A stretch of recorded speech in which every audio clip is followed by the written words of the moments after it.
The Oregon morning crept in slowly, slipping past the lace curtains of my little house and spilling pale light across the wooden floor. Everything in this place felt quiet these days, the kind of quiet that settles into the walls when the people you love drift further away than you ever thought possible. I sat by the window, a mug of cold coffee forgotten in my hands. Across the living room, the walls whispered memories at me. Photos of birthdays, graduations, Christmas mornings, Sophie's smile on the day she got her college diploma, Ethan's wild grin as a kid, holding a soccer ball bigger than his head, and Mark, frozen in time, laughing beside the barbecue on a summer afternoon, our little family, or what used to be.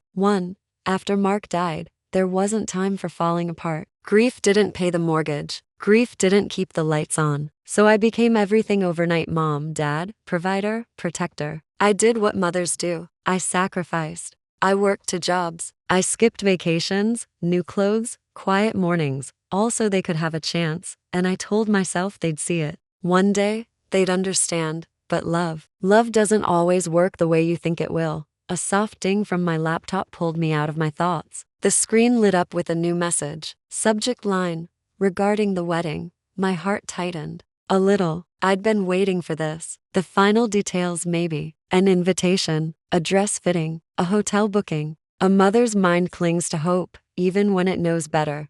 I clicked the email open, and there it was. Sophie's words, casual, sharp, cold. Hey mom, please don't come to the wedding. We'll be live streaming it, so you can watch from home. Lol. Ryan's mom wanted a smaller guest list. Hope you understand.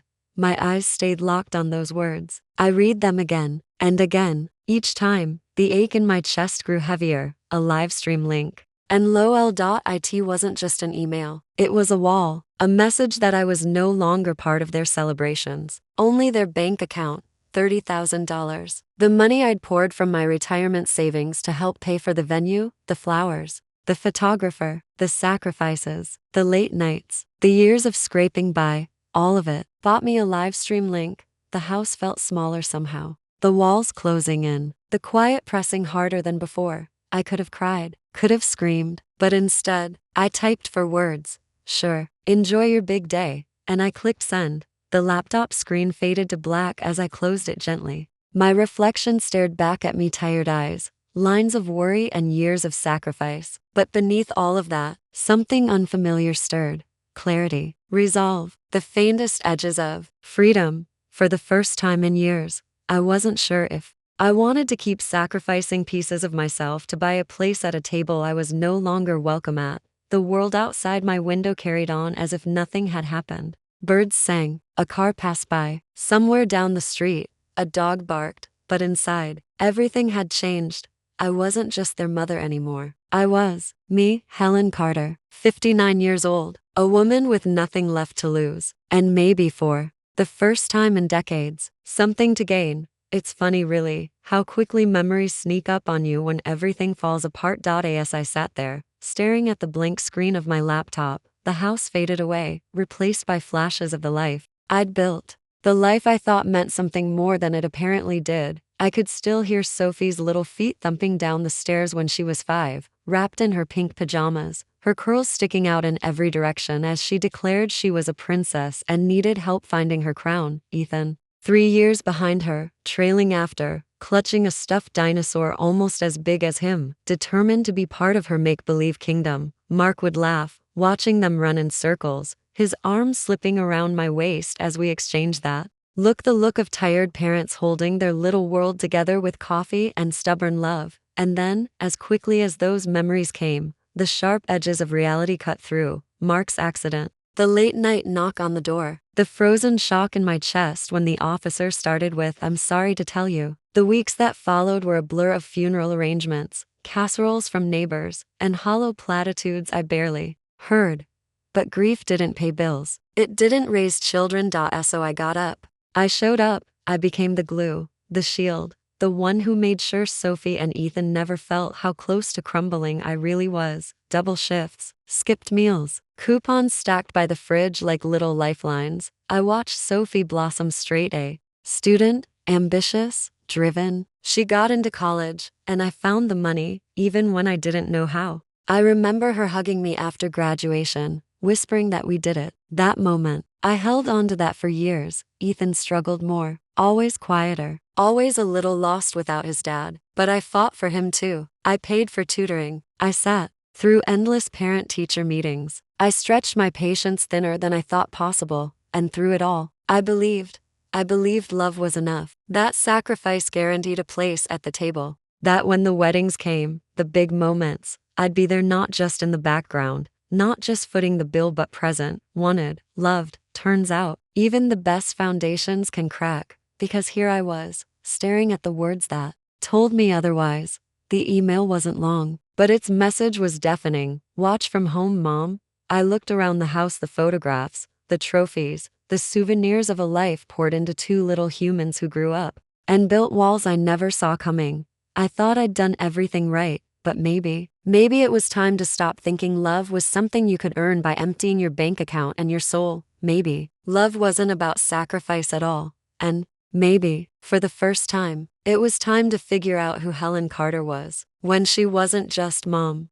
It's almost cruel, the way your own memories can betray you. Just a few weeks ago, I was standing in this same living room, phone pressed to my ear, heart full of excitement, completely oblivious to how temporary that feeling would be. Sophie had called me, her voice, bright, practically buzzing through the receiver. She'd found the venue, she said. Napa Valley. Vineyards as far as the eye could see. Rolling hills, golden sunsets, that perfect California glow. It was everything she'd dreamed of since she was a little girl, playing pretend weddings with tissue paper veils and flower crowns made from dandelions in our backyard. I could practically hear her pacing in her apartment while she talked, rattling off details. The flower arrangements, the outdoor ceremony under a canopy of fairy lights, the reception inside a glass-walled winery overlooking the hills. She sounded happy, giddy even, and God, I wanted that for her. It didn't matter how tight my chest felt when she mentioned Ryan's family, how I'd only met them twice and already sensed the quiet judgment behind their smiles. It didn't matter that $30,000 wasn't pocket change for me. Sophie's happiness? That was priceless. So when she hesitated, voice suddenly a little softer, a little more careful, and told me how the venue deposit, the photographer, the florist, it was all adding up faster than they'd expected. I didn't hesitate. I told her not to worry, that I'd help, that of course I'd help. I'd been saving for retirement, sure. I'd been socking money away for a quiet life, after years of raising kids alone. But compared to seeing my daughter glow on her wedding day, compared to knowing I made that possible, it felt worth it. I remember her voice cracking with gratitude, the way she called me the best mom ever, the way my heart swelled with pride and relief. I transferred the money the next day, $30,000, gone just like that. But I told myself it wasn't gone, it was transformed into memories, into her dream wedding, into proof that, even without Mark, I was still holding this family together. Funny how quickly dreams turn into dust, because weeks later, all that money bought me was an email and a live stream link. I sank back into the couch now, remembering how foolishly hopeful I'd been, how convinced I was that money could still buy me a seat at the table, that love, at the end of the day, would be enough. I should have known better. But hope makes fools of all of us. The funny thing about heartbreak is how quiet it is. There's no dramatic music, no crashing waves, just silence. I remember exactly where I was when it happened, sitting at the kitchen table, folding laundry. The mundane rhythm of life ticking on like nothing was wrong. The sun was streaming through the window, the birds chirping outside. It was one of those deceptively perfect Oregon mornings. Then, the familiar chime from my laptop, that small, innocent sound that changed everything. I didn't think twice. Probably final wedding details, I thought. Maybe Sophie sending over the guest list or pictures of her dress. God, how naive. The subject line was simple. Regarding the wedding. I clicked, still smiling, still hopeful. But as my eyes scanned the message, my smile vanished, replaced by a tight, hollow ache that settled deep in my chest. Hey Mom, please don't come to the wedding. We'll be live streaming it, so you can watch from home. Lol. Ryan's mom wanted a smaller guest list. Hope you understand. I read it once, twice, a third time. The words didn't change, but they felt heavier each time, pressing against my ribs like a weight I couldn't shake. I sat there, frozen, laundry forgotten, the house suddenly too quiet, too still. A live stream. And lol, I could still hear Sophie's voice in my head from weeks before, bubbling with excitement as she described the venue, her dress, the flowers, and now, this. Don't come. Watch from home. The $30,000 I'd drained from my savings, that apparently didn't buy me a chair at the wedding, just a link. Just a detached, pixelated seat behind a screen. The worst part wasn't even the exclusion. It was how casually she delivered it. Like it was a small inconvenience. Like I should smile, say thank you, and sit quietly in my living room while the rest of them toasted champagne under the California sun. I stared at the screen, fingers hovering over the keyboard. 100 responses raced through my mind. Anger, betrayal, hurt.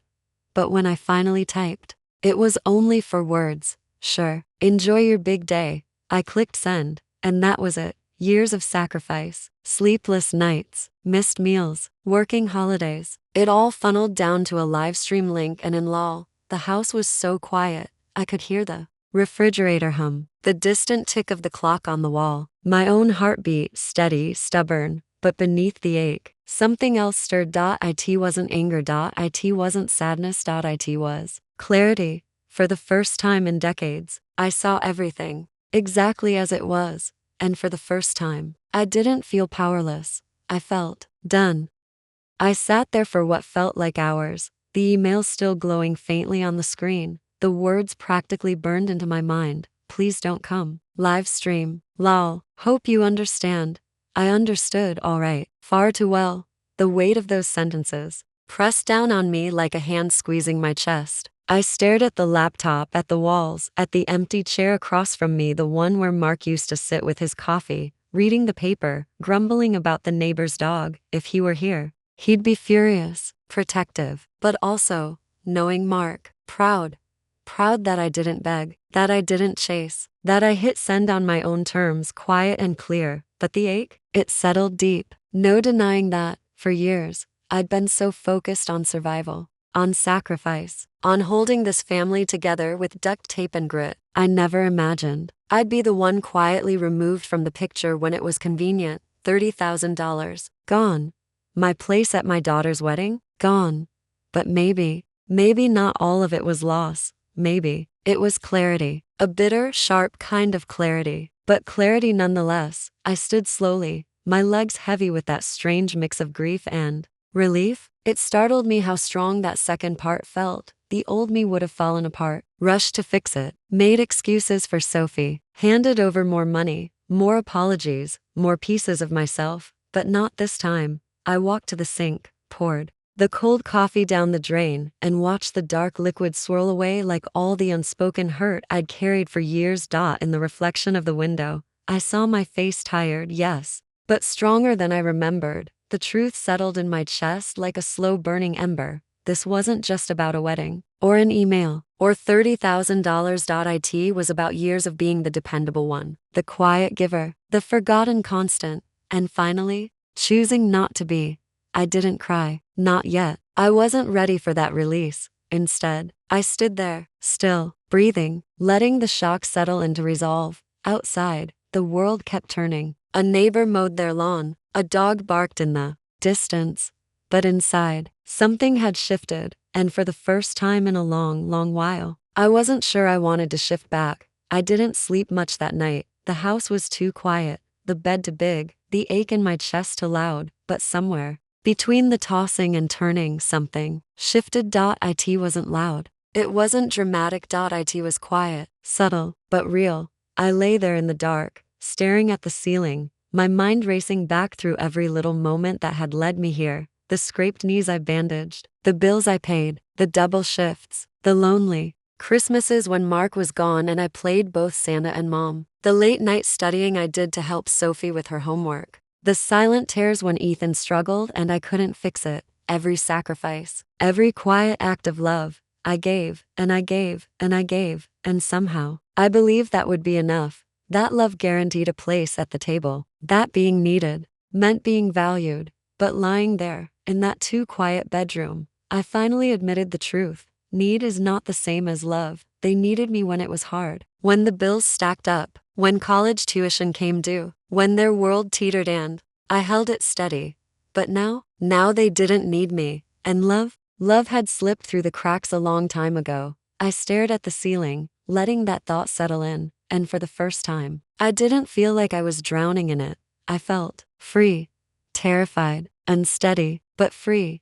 The realization was sharp, like a sudden gust of cold air, shocking, but invigorating. For the first time in decades, I wasn't defined by being a mother, a fixer, a silent, invisible safety net. I was Helen, just Helen, and as scary as that was, it also felt strangely exhilarating. The old rules didn't apply anymore. I wasn't required to buy my place in their lives with money, or guilt, or endless sacrifice. I could step back.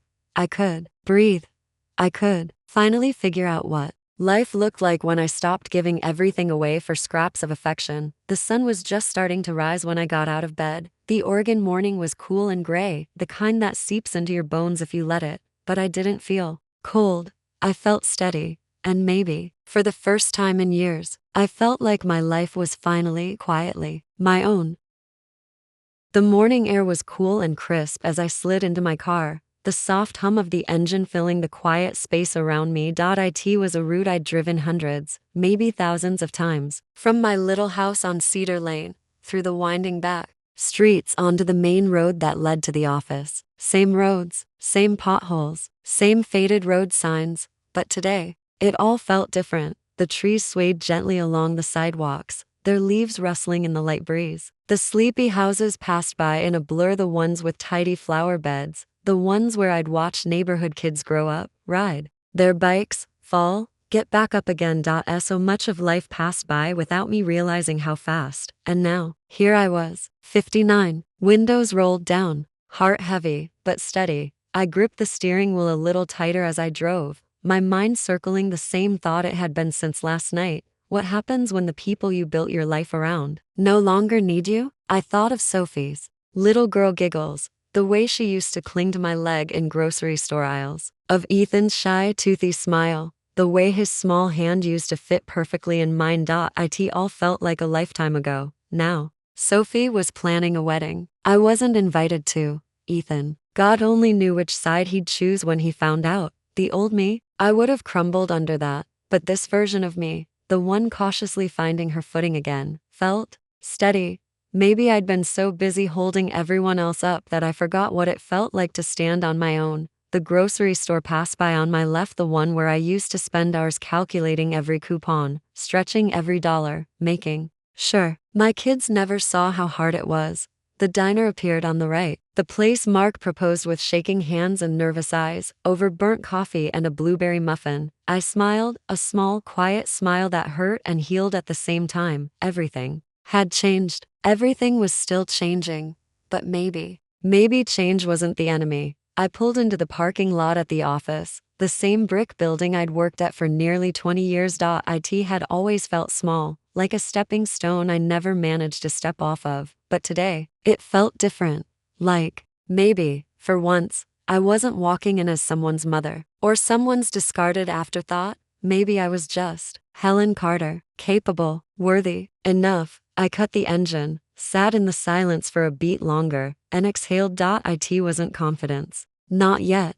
But it was something, a beginning maybe, and that was enough for today. The office smelled like old coffee and copier ink, the way it always did. The faint hum of fluorescent lights buzzed overhead as I settled into my chair, the worn cushion creaking slightly beneath me. The spreadsheets on my screen blurred together, numbers swimming aimlessly in neat little rows, but my mind, it wasn't here. It was back in the hard years. The years no one likes to talk about. The years after Mark died. I remembered the weight of the grocery bags cutting into my hands, walking home because the car broke down and there wasn't enough left in the budget to fix it. I remembered sorting through bills on the kitchen table, long after the kids had gone to bed, trying to stretch dollars I didn't have, running the math over and over, knowing it never added up, the anxiety, the quiet gnawing fear that lived in my stomach every single day. And yet, somehow, I managed. I worked days in the office, nights cleaning buildings downtown. I packed lunches. I sewed Halloween costumes. I sat in the bleachers at soccer games. With a forced smile, pretending exhaustion wasn't clawing at my bones. I skipped new clothes, skipped dentist appointments, skipped meals more times than I cared to admit. Also, Sophie could have braces, so Ethan could stay in tutoring. So there was food on the table and heat in the house. I never kept score. I never wanted to. But sitting here now, years later, staring at that email, still floating in the back of my mind. Maybe I should have. All those sacrifices, all those quiet, invisible acts of love, and yet, a live stream link. And lol, my heart ached, but it didn't crumble. I'd been through harder things than this, worse betrayals, longer nights, deeper fears. I'd survived. And this wasn't going to be the thing that broke me. If anything, it felt like the start of finally, quietly, breaking free.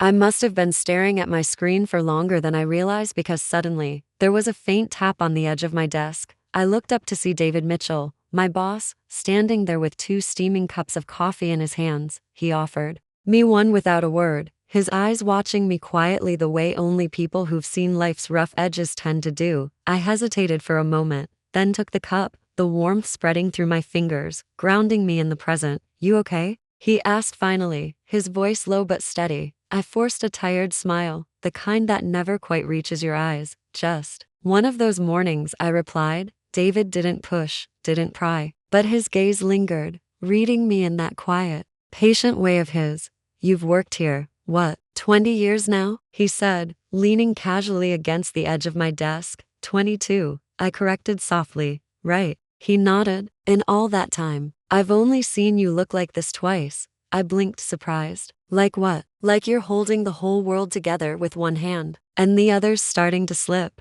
His words sank deep, sharper than I expected. I opened my mouth to deny it, to tell him I was fine, but the lie stuck in my throat. So instead, I stayed quiet. David didn't press. He just sipped his coffee, watching me with that quiet understanding that didn't demand answers. "You've handled worse," he said finally. "You'll handle this too."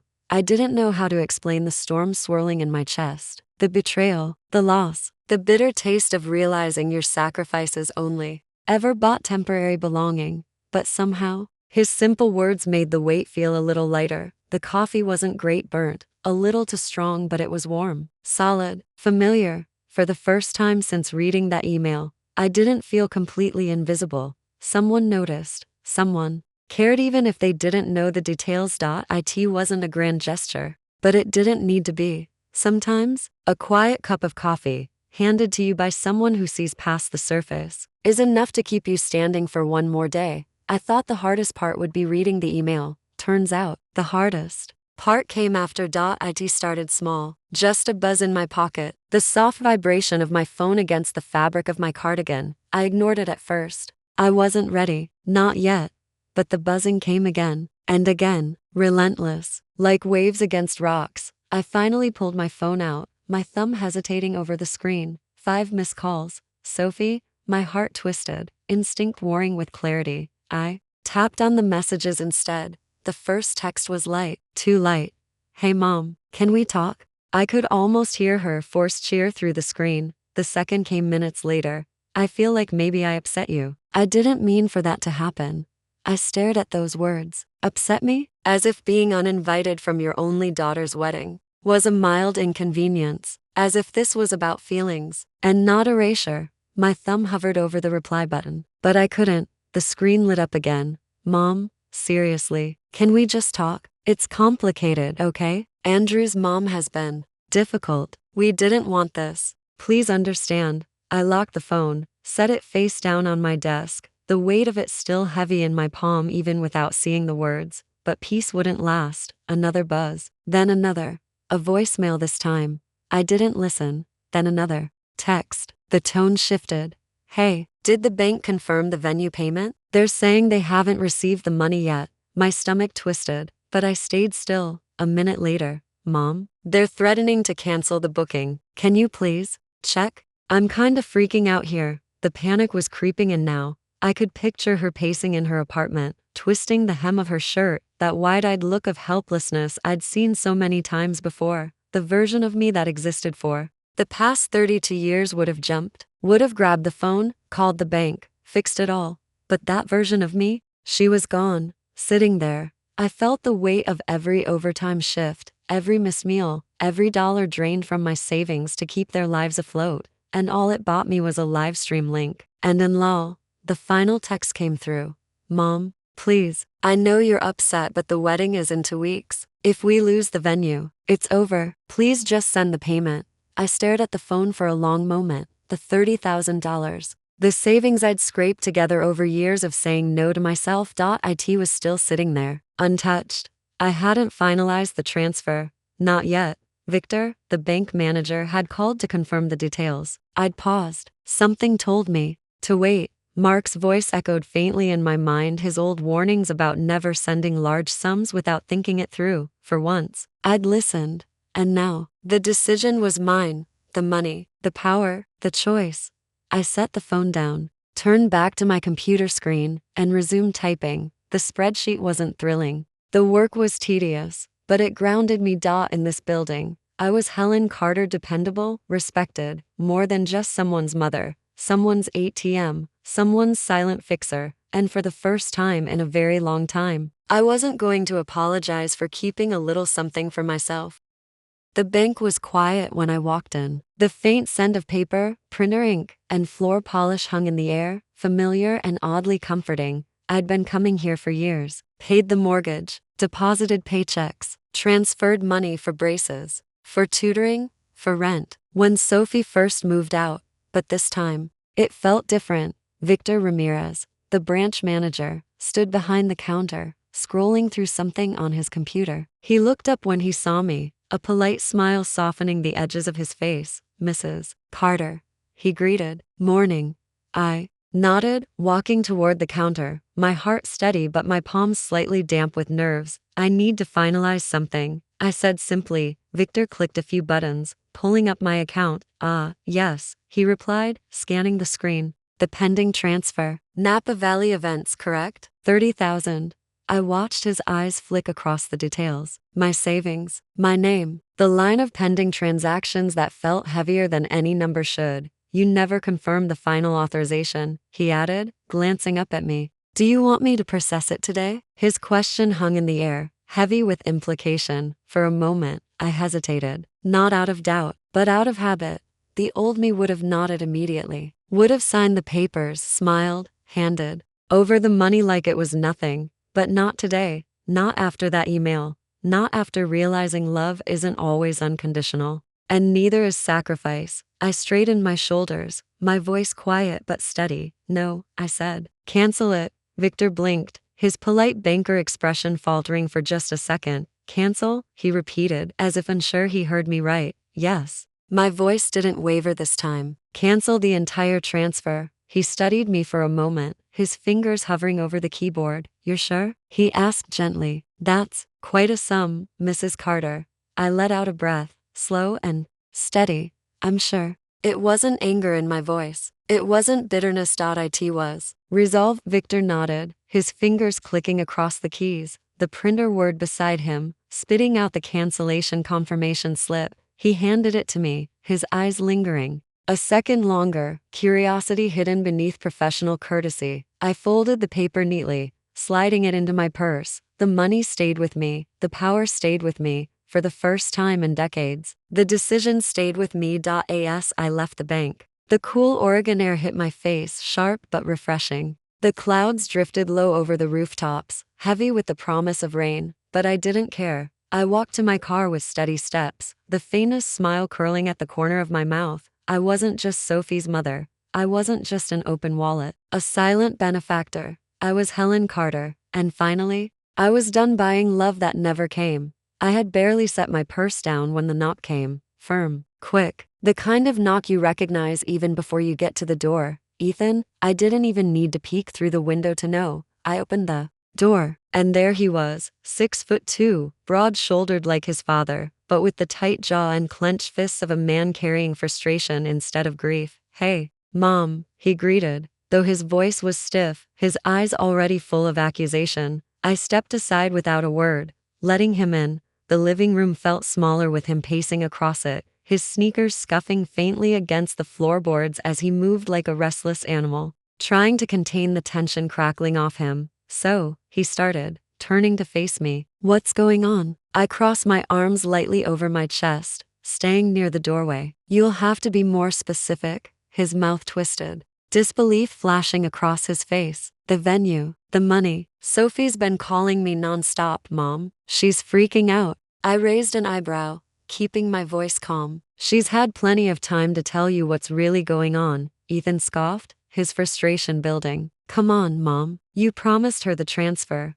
No, I corrected, my tone steady. I said I would help. I never promised to bankroll a wedding I wasn't invited to. He froze for half a second, clearly not expecting that level of bluntness from me. It's not like that, he argued quickly. You're twisting this. It's just, Ryan's family wanted it smaller. You know how weddings are. My heart clenched, but my expression didn't waver. It's funny how they wanted it smaller, I replied, voice quiet but cutting. But my $30,000 still made the guest list. Ethan exhaled sharply, running a hand through his hair. You're blowing this way out of proportion, he snapped. It's just a misunderstanding. No, I said, my voice like steel beneath velvet. It's disrespect, and I'm done funding disrespect. His eyes darkened. You're punishing Sophie for what? A wording mistake in an email? You're seriously sabotaging her wedding over this? I straightened my posture, my hands steady at my sides. I've spent 32 years fixing things for both of you. I told him, every word measured, deliberate. I've bent, sacrificed, stayed quiet. But I won't play the villain in a story where all I've ever done is love you. Ethan's mouth opened, but no words came immediately. For the first time in a long time, maybe ever, he was really looking at me. And what he saw wasn't weakness, wasn't bitterness. It was resolve, unapologetic, unshakable. His frustration boiled over. Fine, he spat, moving toward the door. But don't come crying to me when Sophie cuts you off completely. I didn't flinch. My voice stayed calm even. Maybe, I said softly, but at least I'll know I finally stood up for myself. He hesitated at the door, his hand hovering over the handle, his eyes flickering with something unreadable. Then, without another word, he stepped outside, the door closing behind him with a soft, decisive click. The house settled into silence. Again. But this time, it wasn't suffocating. It was peaceful. For the first time in decades, the only person I had to answer to was me. The door clicked shut behind Ethan, and for a long moment, I just stood there, staring at the wood grain, listening to the silence that settled like dust around me. It wasn't the silence of loneliness. It was peace.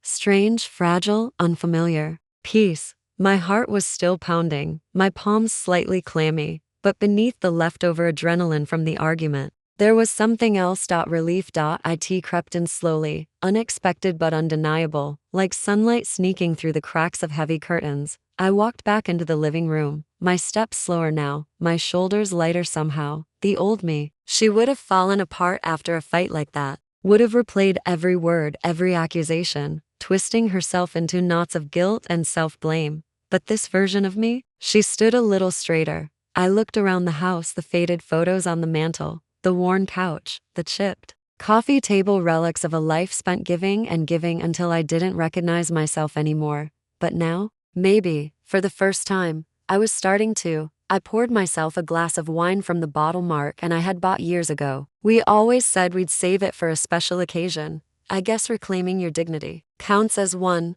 The wine was sharp, a little too dry, but it warmed my throat and settled in my chest like quiet defiance. I curled up on the couch, tucking my legs under me, the glass resting in my hand. The room was still, the house quiet, but inside me, there was space. Space to breathe, space to think, space to finally exist as something other than their fixer, their doormat, their silent support system. It was terrifying, sure. Letting go of that role, that title of mom who always saves the day, was like stepping off a cliff into the unknown. But for the first time, it didn't feel like falling. It felt like flying. I sipped the wine slowly, letting the bitterness remind me that life isn't sweet all the time, but it's real. And sometimes, that's enough. Outside, the Oregon night deepened. The sky darkened, clouds heavy with the promise of rain. But I wasn't afraid of storms anymore. I'd survived worse than this, and this time, I wasn't going to apologize for surviving on my own terms. I barely slept that night, but it wasn't the tossing and turning of anxiety. It was quiet, the kind of quiet that comes after a storm when everything's been knocked loose, but somehow, you're still standing. The morning crept in slowly, gray and soft, Oregon clouds heavy over the rooftops. I made coffee, toasted a slice of bread, the normal things, simple, steady. And then, the phone started buzzing. It vibrated once against the countertop, loud in the still kitchen. Sophie, I let it go. 2 seconds later, it buzzed again, another call, then a text, and another. By the time I finally picked it up, the screen was a glowing list of missed calls, unread messages, notifications piling on top of each other like panic stacking bricks. I opened the first one. Mom, please call me. I'm so sorry. We have a problem. The next, I didn't mean to hurt you, okay? It was Ryan's mom. She's difficult. You know how she is. Another one. But the venue. Mom, they're threatening to cancel. We're losing the date. I need to know if you sent the money. The words blurred together, frantic, desperate, laced with something I hadn't heard from Sophie in a long time. Panic. I scrolled. Another text. Mom, please. They're going to call off the booking. Everything is falling apart. I set the phone down gently on the kitchen table, my fingers lingering on the cool surface for a moment. The $30,000 still sitting safely in my account, untouched. Mine, my decision. I could almost hear Mark's voice again, his quiet caution, the way he always double-checked everything, never rushed when it came to big decisions. For once, I'd listened, and now, the power wasn't theirs. It was mine. The phone buzzed again, rattling slightly against the wood. I didn't pick it up, not yet. Instead, I poured my coffee, stirred in a little cream, and leaned against the counter, watching the rain start to drizzle down the window pane. The Oregon sky was heavy, but it didn't feel oppressive today. It felt honest, unforgiving maybe, but honest. Sophie's texts kept coming, the screen lighting up over and over, her carefully controlled world finally cracking. I sipped my coffee, letting the bitter warmth ground me, and for the first time in years, I wasn't rushing to fix it.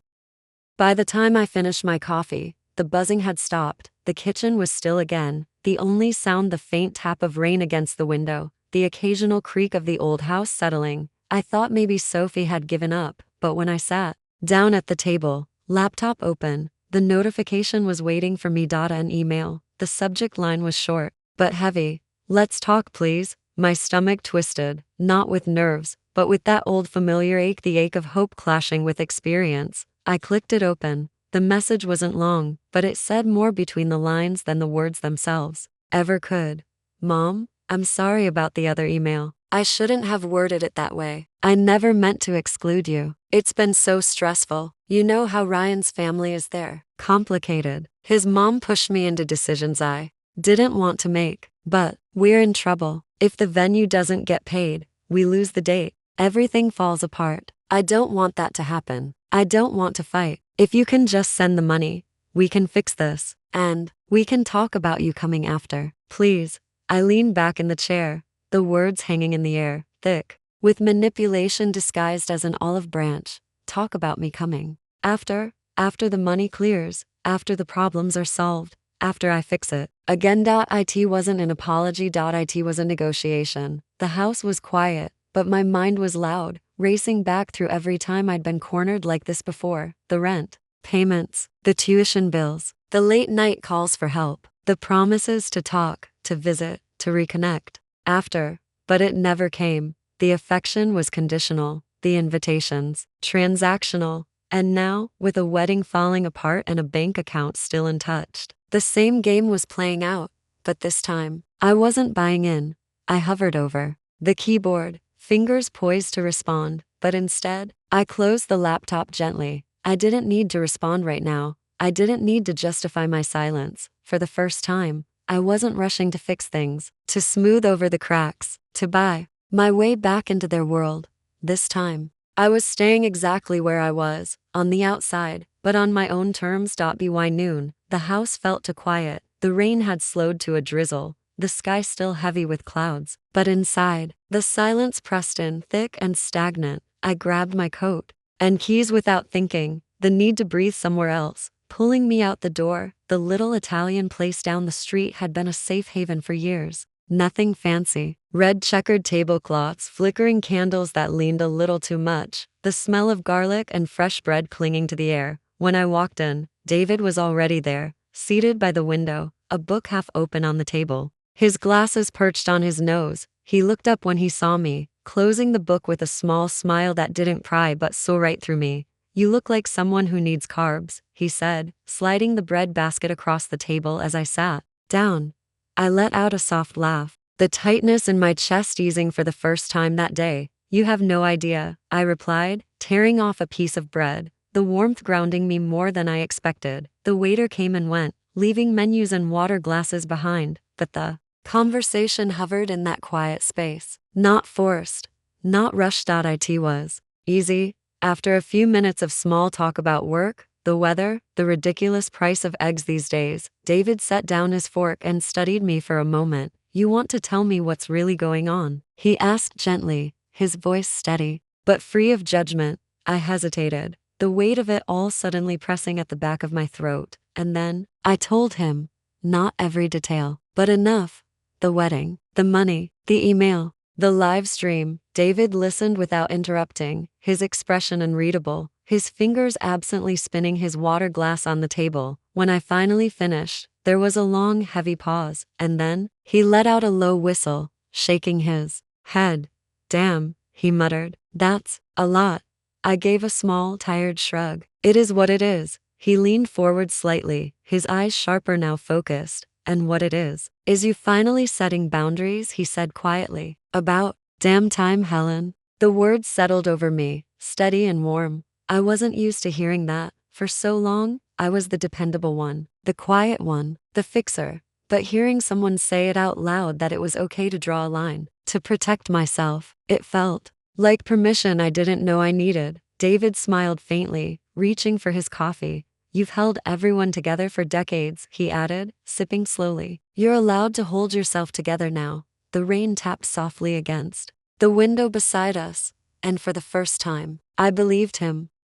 It was late afternoon when the knock came, not frantic like Ethan's, not aggressive like the world trying to demand something from me, just hesitant, soft, careful. I opened the door, and there she was, Sophia, Sophie's best friend since kindergarten. The little girl who used to spend weekends at our house, building blanket forts with my daughter, raiding the fridge for snacks, calling me second mom like it was the most natural thing in the world. She stood there now, older, more polished, her dark hair tucked neatly behind her ears, uncertainty flickering across her face. "Hi, Mrs. Carter," she greeted, her voice softer than I remembered, eyes searching mine for something. "Permission, maybe." "Just Helen now," I replied gently, stepping aside to let her in. The living room felt heavy with unspoken things as she sat on the edge of the couch, her hands twisting nervously in her lap. I waited. Finally, she spoke. "I know it's not really my place," she started, her voice tight with discomfort. "But Sophie's a mess."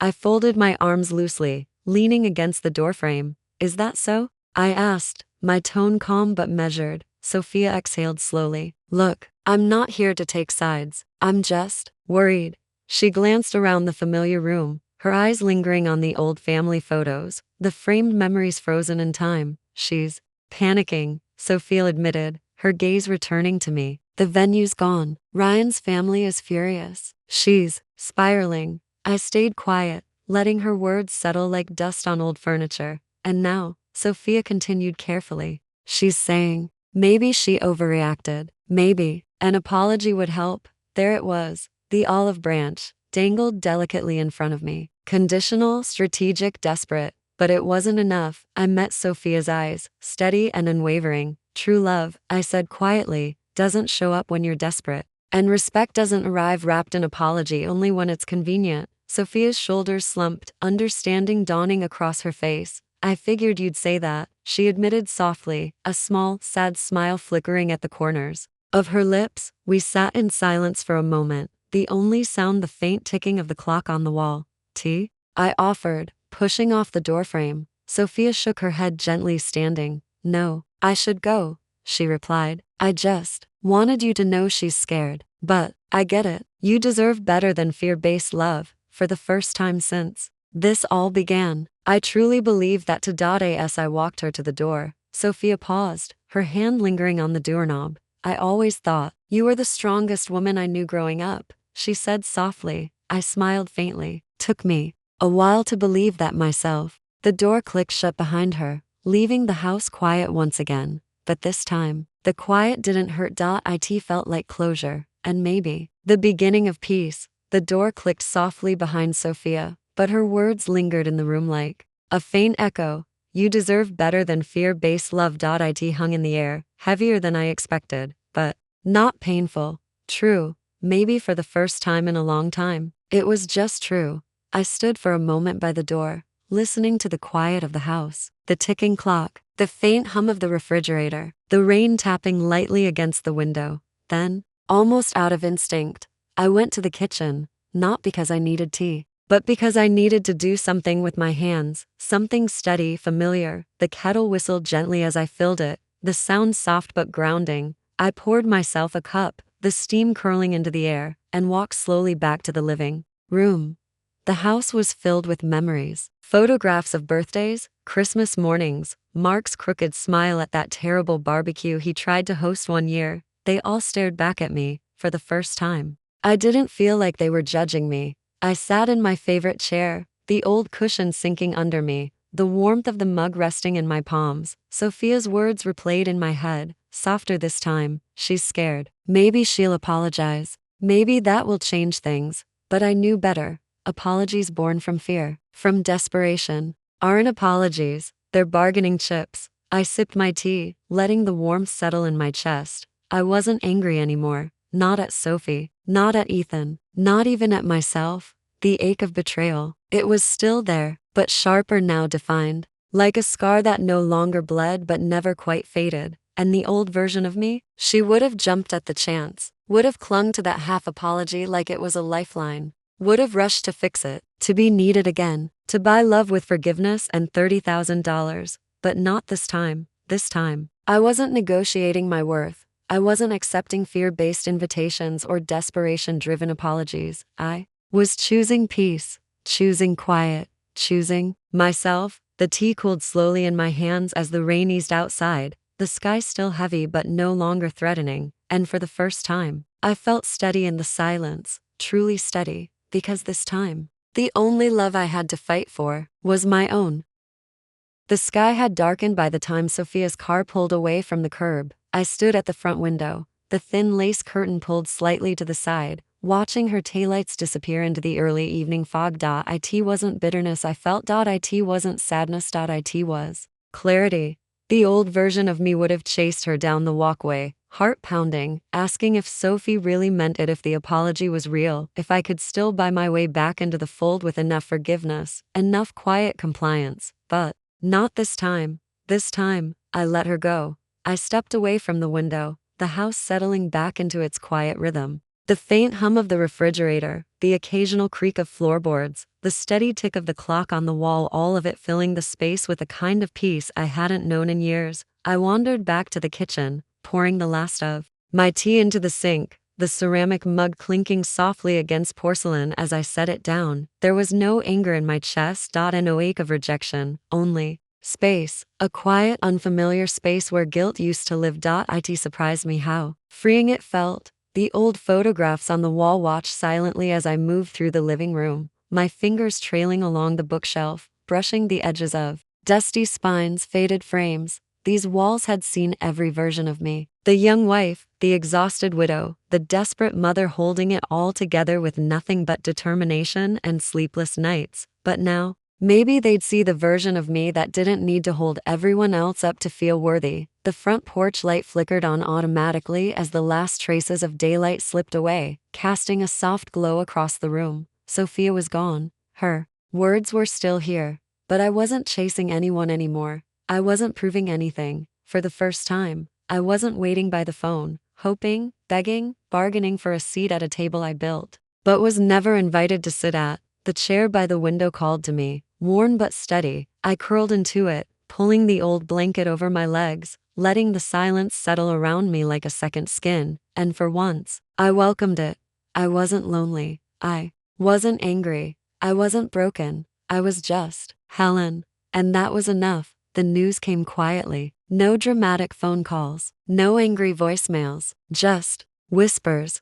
A text from a distant cousin. A message from an old friend of Mark's on Facebook. A conversation overheard at the grocery store. The wedding wasn't happening. At least, not the way they planned. The grand venue in Napa Valley. Gone. The vineyard. The fancy caterers. The fairy lights twinkling across rolling hills. All gone. The $30,000 never arrived. The booking fell apart. Ryan's family furious. Their pride bruised. Their money tied up in other places. Their patience running thin. The fairy tale cracked. The perfect day downsized. I didn't need to dig for details. They trickled in naturally, the way gossip always does in small communities, even across state lines. The wedding happened. Sure. But it wasn't Napa Valley. It wasn't five-star catering. It wasn't hundreds of guests sipping champagne under golden sunsets. It was a backyard, a hastily cleared patio, a borrowed sound system, folding chairs, string lights tangled across a rickety fence. It was the kind of wedding I could have made beautiful if they'd only let me in. But I wasn't invited. Not to the big version. Not to the small version. Not to any version. And that was fine. Because for the first time, I didn't ache for what I missed. I sat on my porch that evening, a blanket wrapped around my shoulders, a cup of tea warming my palms, watching the rain fall steady against the darkened street. Somewhere, hours away, they were scrambling, smiling through gritted teeth, posing for photos they didn't plan for, toasting with sparkling cider instead of champagne. And me? I was here, whole, peaceful, uninvited, but free. The ache was still there, soft and quiet, but it didn't define me anymore. Love doesn't always look like the pictures in wedding magazines. Sometimes, it looks like knowing when to walk away. It arrived a week later. The wedding was done. The photos were posted, carefully curated, smiling faces beneath tangled string lights and plastic chairs. They looked happy enough, but there was something in Sophie's eyes. Even through the filtered photos and staged candids, I could see it. Tightness, fatigue, maybe even regret. And then, like clockwork, the email came. It wasn't angry. It wasn't apologetic. Not really. It was careful. Hey mom, I know everything's been tense. The wedding wasn't what we planned, but it still happened. I've been thinking, maybe things got out of hand. Maybe we all said things we didn't mean. I wish it had gone differently. Anyway, I hope you're okay. If you want to talk, I'm here. There was no mention of the money. No real apology, just a dangling thread of what if, of maybe, of just enough to pull me back in if I wanted to grab it. But I didn't. I sat at my kitchen table, the morning light creeping through the window, the soft hum of the refrigerator filling the silence. I read her email once, I read it twice, and then I archived it. Not deleted, not ignored, just put away, tucked into the digital drawer of things I no longer had to carry. I wasn't angry, I wasn't bitter, but I wasn't chasing her either. Sometimes, closure doesn't come with grand speeches or dramatic reunions. Sometimes, it's just deciding not to reply. I closed the laptop, my fingers lingering on the cool surface for a moment, and I exhaled. The ache was still there, quiet, sharp, a ghost of the love I poured into them for decades. But so was peace, and for the first time, peace. 1. The house was quiet in the best way, not heavy with loneliness, not tense with waiting, just calm. I pushed open the window, letting the Oregon air drift inside. It was crisp and cool, carrying the faint scent of rain and pine. Familiar, comforting. It had been weeks since the wedding, weeks since the emails. The calls had stopped, the texts faded away, the world moved on, and so did I. It wasn't dramatic. It wasn't sudden. It was slow, like learning to breathe again after holding it in for far too long. I signed up for a pottery class, a small thing really, a flyer at the grocery store, a quiet curiosity I'd tucked away for years, always telling myself there wasn't time, wasn't money, wasn't space for me. But now, there was. The first day, my hands fumbled with the clay, awkward and unsure, but there was something liberating about the mess of it. The cool earth under my fingers, the quiet concentration, the soft hum of laughter from strangers who didn't know my history. and didn't care. I wasn't Sophie's mother there. I wasn't Ethan's fixer. I wasn't Mark's widow. I was just Helen. On Thursday nights, I joined a book club at the local library. Nothing fancy, just a handful of women, all different, all flawed, all human. We talked about fiction, about life, about heartbreak. No one asked about my daughter's wedding. No one measured my worth by my family's approval. It was freeing. I spent mornings walking by the river, the mist curling over the water, the sky heavy with clouds, afternoons browsing farmers' markets, tasting fruit that wasn't on sale, buying flowers just because they were beautiful, not because anyone deserved them. Evenings, I sat with myself, a glass of wine, a book, a movie. The quiet didn't scare me anymore. The silence wasn't a punishment. It was space, space to exist, to heal, to finally, unapologetically, live. And as the days stretched into weeks, the ache softened. It never vanished completely. Love doesn't disappear like that, but neither did I for the first time. My love included me. Somewhere along the way, I stopped counting the days since the wedding. It first. They were sharp in my mind, like tally marks carved into a wall. 1 week, 2 weeks, a month. But time softens things. It doesn't erase them, but it smooths the edges. The bitterness faded first. It surprised me how quickly it went. One morning, I woke up, made coffee, looked out at the rain-soaked street, and realized I wasn't angry anymore. The sadness stayed longer. It sat with me in the quiet moments, curled up beside me when I walked past old photographs, pressed at my ribs when I saw families laughing together in the park. But even that loosened its grip, little by little. I found joy in unexpected places. In the messy pottery projects that never quite looked how they should but made me laugh anyway. In the book club, where I found friends who knew me as Helen, not Mom. Not the woman who sacrificed everything, just Helen. In the quiet Sunday mornings at the cafe down the street, sipping coffee, watching life unfold beyond the window. It wasn't perfect, nothing ever is, but for the first time, it was mine. Sometimes I still thought of Sophie, of Ethan, of the versions of them I used to know, the versions of me they used to love, but I didn't ache for them to come back, because I wasn't the same woman waiting for them anymore. And I wasn't waiting, I was living, day by day, step by quiet, steady step. And for the first time in decades, that was enough. It happened on an ordinary Tuesday. I was standing in the kitchen, watering the little plant by the window, the one I bought on a whim at the farmer's market. The radio hummed softly in the background, some old song from the 90s I barely recognized. Then, the phone rang. The sound startled me more than it should have. These days, the only calls I got were from the pharmacy reminding me about prescriptions, or from the women at book club confirming meeting times. But this time, it was Sophie.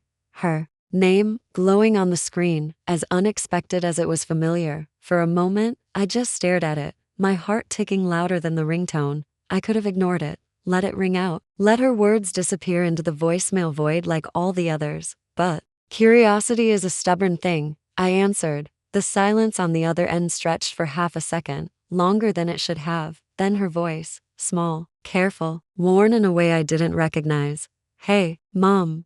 The words set between us, fragile and trembling. I didn't rush to fill the space. She cleared her throat, hesitating again. I know it's been a while, she continued, her voice cracking at the edges. I wasn't sure if I should call. I didn't know what to say. I stayed quiet, letting her fumble her way through. "You look happy," she added, surprising me. "I saw your pictures, the pottery thing, the book club. You seem different." A soft, bitter smile tugged at my lips. I was different. I waited. Sophie exhaled shakily, her words coming out in a rush now, like she'd been holding them in for weeks. "I'm not calling about the wedding or the money. I've been thinking about everything, about how I treated you, about how much I took you for granted." Her voice broke slightly. "I'm sorry." The words floated through the receiver, raw and imperfect, but for the first time, real.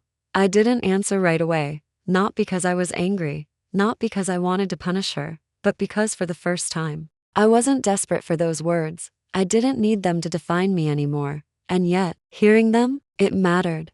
Just not the way it used to. I closed my eyes for a moment, the plant in my hand forgotten, the kitchen bathed in soft morning light. Then quietly, steadily, I replied, I know, because I did. I didn't say it fixed everything. It didn't erase the hurt or the years of silent sacrifice, but it was a start, and sometimes that's enough.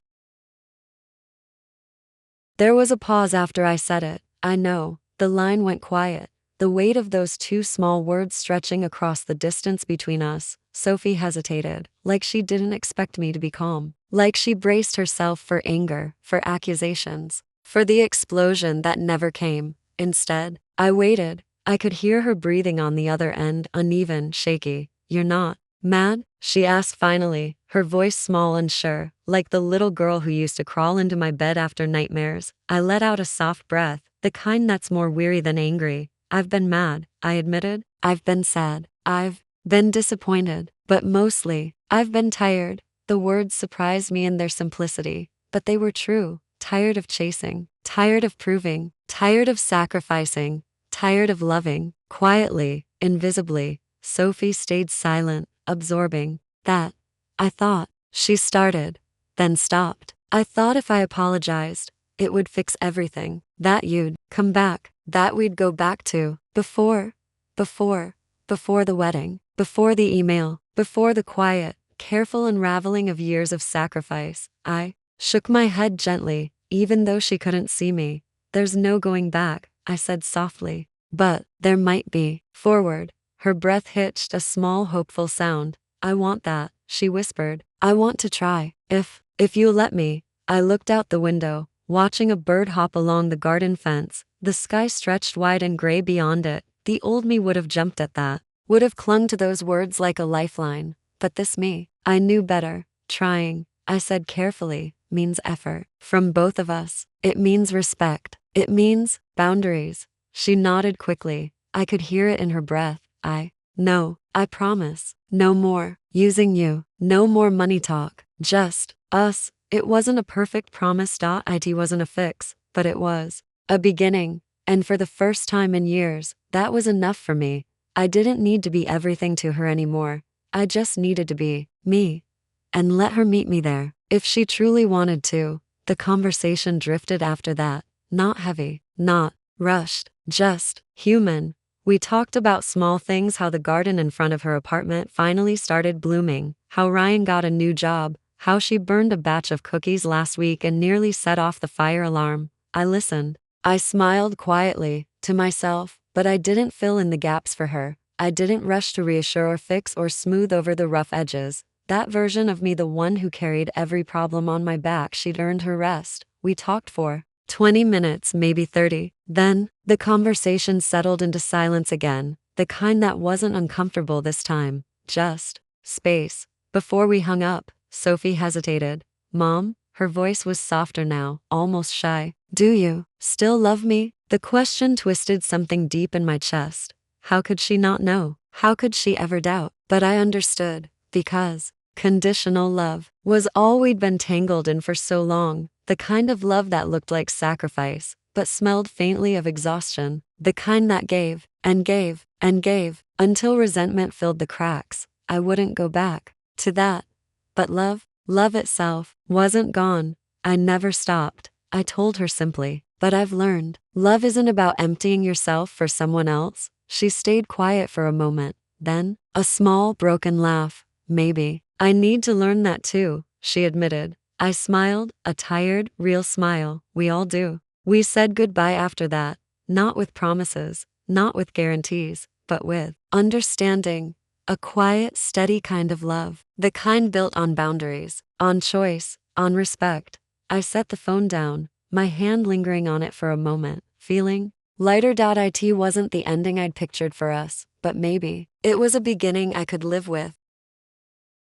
The days that followed were ordinary, and for the first time in a long, long while, ordinary felt good. Mornings started the same way, coffee brewing, the soft clink of a spoon against ceramic, the radio humming a song from decades ago. The rain tapped gently against the window, steady as ever, but inside me, the storm had passed. The pottery class became my favorite part of the week. My hands still fumbled with the clay. The bowls were lopsided, the mugs never quite symmetrical. But I didn't care. There was something healing about the mess of it all, about creating something imperfect and loving it anyway. The women at book club had started to feel like old friends. We didn't talk about my daughter, about the wedding, about what I'd lost.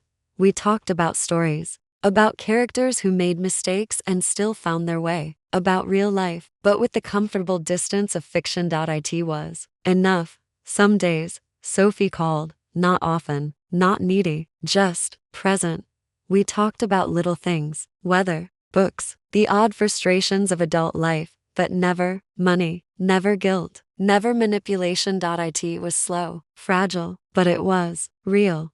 And that was all I wanted now. Love, on my terms, respect, not tied to sacrifice, a life that included me, not just the pieces of me I was willing to give away. Afternoons drifted by quietly. I read more. I walked by the river. I learned to cook meals just for myself, without rushing, without anyone else's schedule dictating the pace. It wasn't dramatic. It wasn't glamorous, but it was mine, and for the first time, that was enough. I always thought letting go meant forgetting, that to move forward, you had to erase the pain, pretend it never happened, build a wall between the hurt and the present. But I was wrong. Letting go isn't forgetting, it's remembering clearly, honestly, but choosing not to carry it anymore. That realization came slowly. One afternoon, sitting by the window with a book resting forgotten on my lap, I stared at the framed photo on the mantle. It was Sophie, 18 years old, graduation cap slightly crooked, that wide, proud grin plastered across her face, my arm around her shoulders,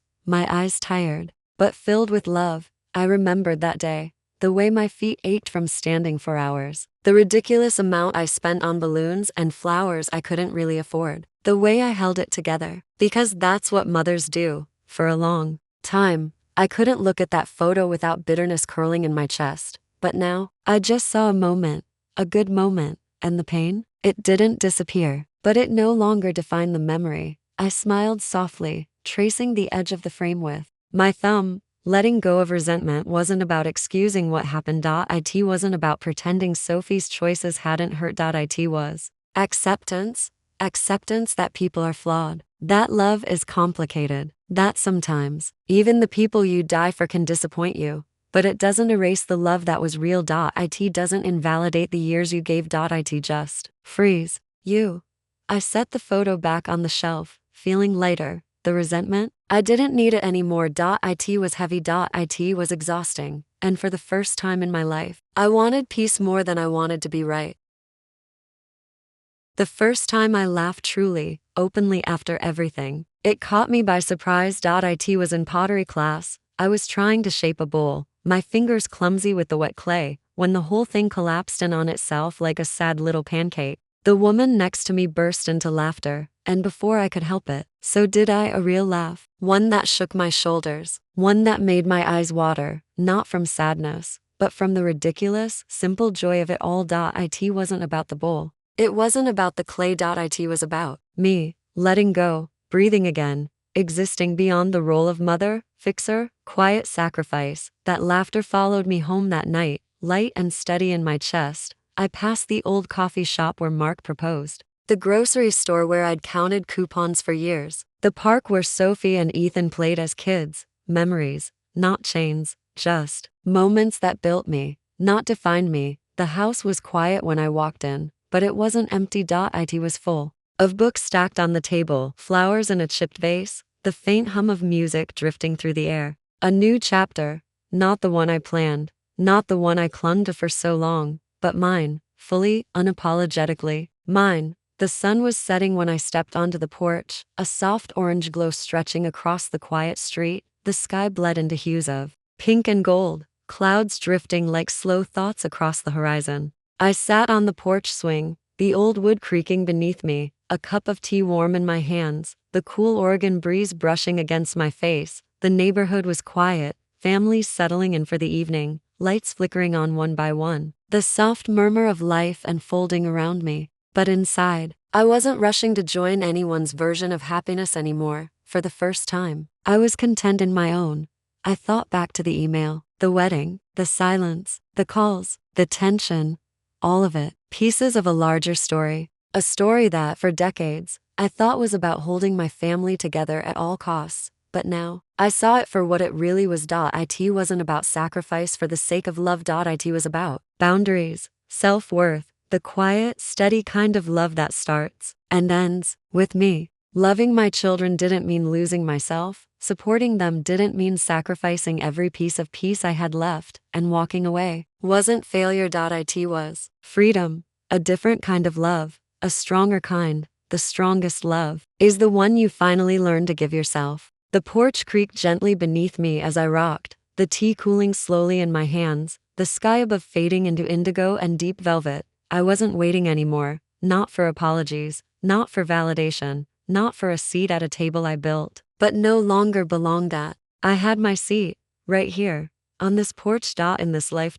In this quiet, steady version of me I'd spent years forgetting. And to anyone watching, to the women holding their breath, shrinking themselves to stay needed, to the mothers who gave everything and got crumbs in return, I'd say this: it's okay to walk away. It's okay to set the boundary. It's okay to choose you, because love, true love, doesn't erase you. And when you finally, quietly, choose yourself, that's when the story really begins. So, have you set a boundary that changed your life? Share it with me. We're learning this together, and I promise, it's worth it.